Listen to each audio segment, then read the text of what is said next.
রাঙামাটির কাপ্তাই হ্রদের শুক্রবার রাত ১২টার পর থেকে বন্ধ করা হয়েছে মাছ ধরা। মাছের প্রাকৃতিক প্রজনন ও বংশবৃদ্ধি নিশ্চিত আগামী ৩১ জুলাই পর্যন্ত চলবে এই নিষেধাজ্ঞা।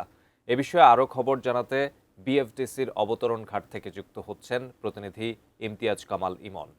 ইমন, মাছ ধরা যে বন্ধ হয়েছে, জেলেদের পুনর্বাসনের জন্য কি কোনো পদক্ষেপ নেওয়া হয়েছে?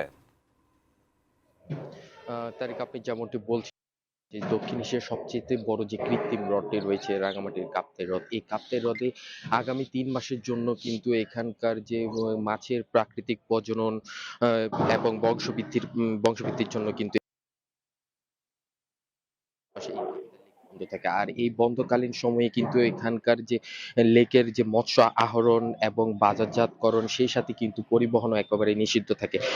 আর এখানকার যে কাপ্তাই লেকে যে নিবন্ধিত যে প্রায় ২৭,০০০ জেলে রয়েছে, তাদেরকে আসলে এই বন্ধকালীন সময়ে কিন্তু ২০ কেজি করে কিন্তু আপনার ভিজিএফ এর মাধ্যমে যে এ চাল প্রদান করা হয়। আর আমি যদি একটু এখানকার যে বিএফডিসি কমান্ডার রয়েছেন, তার সাথে একটু কথা বলতে চাই। আসলে জেলেদের কি সহায়তা প্রদান করেন এবং আপনার এই যে বন্ধের সময়ে আপনার এটি কার্যকর করতে কি পদক্ষেপ গ্রহণ করেন? যদি একটু বলেন।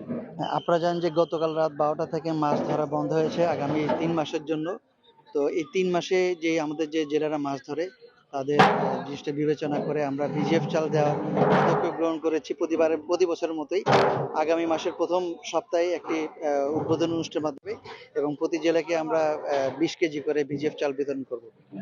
এবং এই বন্ধকালীন সময়ে আসলে যে নিষেধাজ্ঞা বলবৎ রাখার সময় আপনার কি পদক্ষেপ গ্রহণ করছেন যাতে জেলেরা মাছ না যে ধরে? মাসের সুষ্ঠু প্রজনন বৃদ্ধির সুবিধার্থে আমরা বিভিন্ন ধরনের পদক্ষেপ নিয়েছি। আমাদের টহল পরিচালনা করা হবে নৌ পুলিশের সাথে যৌথ প্রযোজনায় এবং একই সাথে জেলা প্রশাসনের মাধ্যমে, ম্যাজিস্ট্রেটের মাধ্যমে বিভিন্ন বাজার মনিটরিং টিম থাকবে। তারাও ম্যাজিস্ট্রেট কোর্ট পরিচালনা করবে এবং বিভিন্ন আইন শৃঙ্খলা বাহিনীর সেনাবাহিনী, বিজিবি এবং মৎস্য অধিদপ্তর আমাদের সাথে আমরা একই সাথে কাজ করছি।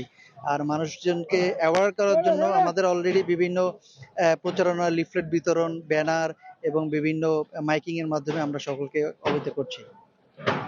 তারিক, আপনি যেমনটি শুনছিলেন, এই বন্ধকালীন সময়ে কিন্তু এখানকার যে জেলেদের নিবন্ধিত ২৭,০০০ জেলে রয়েছে, তাদেরকে ২০ কেজি করে আসলে ভিজিএফ চালের মাধ্যমে কিন্তু তাদেরকে সহায়তা প্রদান করবে। একই সাথে এই বন্ধকালীন সময়ে যাতে কেউ যদি অবৈধ উপায়ে এখান থেকে মাছ আহরণ করতে না পারে, সেজন্য কিন্তু এখানে প্রতিনিয়ত যে মোবাইল কোর্টের মাধ্যমে কিন্তু এবং চেকপোস্টের মাধ্যমে এখানকার নিরাপত্তা প্রদান করা হয়ে থাকবে।